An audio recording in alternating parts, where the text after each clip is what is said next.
Beterbiev.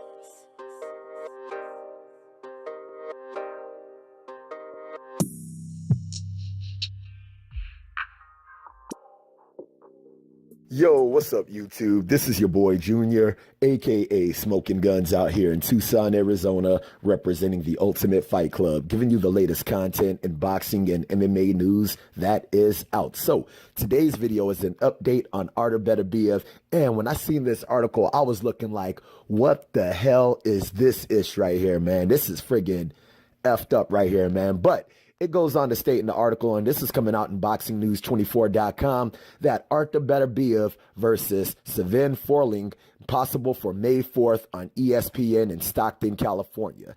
And it goes on to state later on in the article, a fight between IBF light heavyweight champion ARTUR BETERBIEV and number 4 IBF SVEN FORNLING is being talked about for May 4th on ESPN in Stockton, California, according to Mike Coppinger. BETERBIEV FORNLING still hasn't been made official by Top Rank Boxing, but it's a possibility.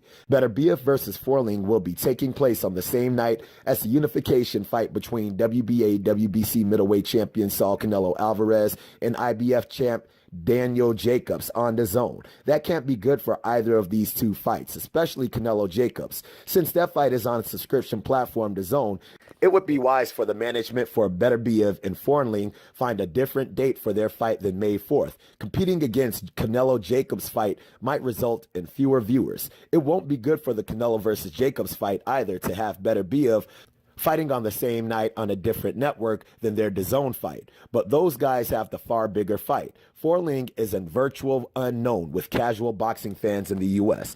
Now, after I read this article, I was looking like, what the hell is this right here? Because I just came out with a video where ARTUR BETERBIEV and Sergey Kovalev, they pretty much accepted each other's offers to be able to fight each other. And I figured that it would be perfect for them to fight each other, especially with these two being on the same network. There should be nothing stopping them from fighting each other. And then all of a sudden it's coming out that BETERBIEV might be taking this fight with FORNLING in May. And that is the same exact time that they were talking about wanting to fight each other, because Sergey Kovalev came out in the interview stating that he wanted to fight BETERBIEV in May. And he said if there wasn't any kind of roadblocks, that he would be willing to take that fight as long as his team deemed that it was an okay fight for him to take in May. And now with this news coming out, this seems like it is going to be a major roadblock. And the one thing that I'm noting about this right here is that none of these guys have any kind of contract signed for their next opponents.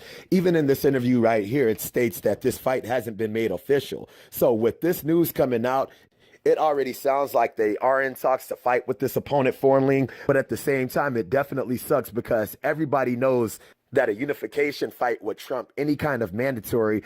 Even if SVEN FORNLING is the mandatory, a unification would literally trump this fight.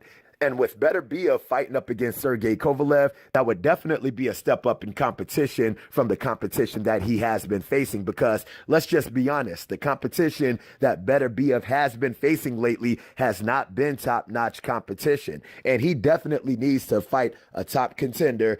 And it would be badass if he really put his balls on the line and was able to unify that belt with any one of these dudes in that light heavyweight division, because you got a guy like Sergey Kovalev who is definitely looking to fight him. You even had Dmitry Vol calling his ass out looking to fight ARTUR BETERBIEV.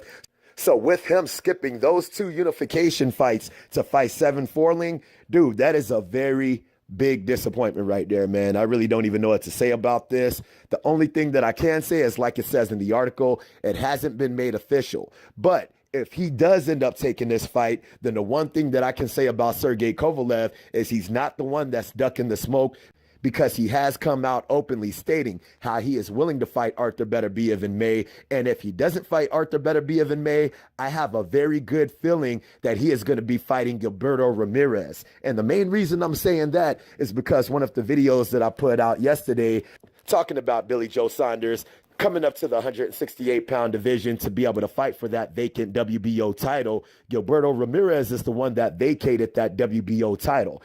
And why did he vacate that WBO title? He vacated that title because he's moving up to the light heavyweight division. And the main thing that it stated about him vacating that WBO title in that light heavyweight division, it makes him the mandatory to fight Sergey Kovalev next. So if this ARTUR BETERBIEV fight doesn't come into fruition, I am very sure that Sergey Kovalev will possibly be fighting Gilberto Ramirez. And if that fight does come into fruition in May, that would still be a badass fight for a guy like Sergey Kovalev fighting a guy like Gilberto Ramirez. It would definitely do good ratings, and I'm pretty sure we will all see that fight for free on ESPN. All right, you guys? So only the future is going to be able to tell what's going to happen, but we will definitely be finding out soon enough. All right, you guys? So I hope you guys like the video. If you guys like the video, make sure to hit the like button. If you're not subscribed, make sure to subscribe to the channel. And if you guys have any kind of questions, any kind of comments, hit me up in the comment section and I'll be sure to hit you guys up. All right. So I hope you like the video.